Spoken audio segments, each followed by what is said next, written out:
Kalau nak ikutkan mengikut plan, sepatutnya ATV yang dibawa oleh Nabil itu perlu weh gila kau banyak anjing weh.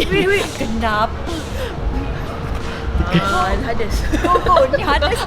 Hadas go. Tidak kat sini. Sabar. Saya tak ada cameo anjing pula tiba, guys. Okey. Kalau nak ikutkan sebenarnya ATV tu, idea asal dia akan masuk dan berpusing. Satu round, circle, pusing dan stop. Tapi disebabkan masa hari Jumaat baru kita dapat props tu dan kita cuba pusing, tapi dia punya handle tu dia tak 360.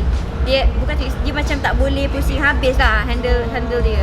Kecil je tak cukup dan tak boleh pusing dan nak kena ke ghostan, nak kena ke depan balik. Lepas tu saya cakap Nabil, macam mana aku nak nyanyi dengan ke depan ke belakang ke, tak boleh lah cakap. So at the end of the day kita boleh buat masuk, enter macam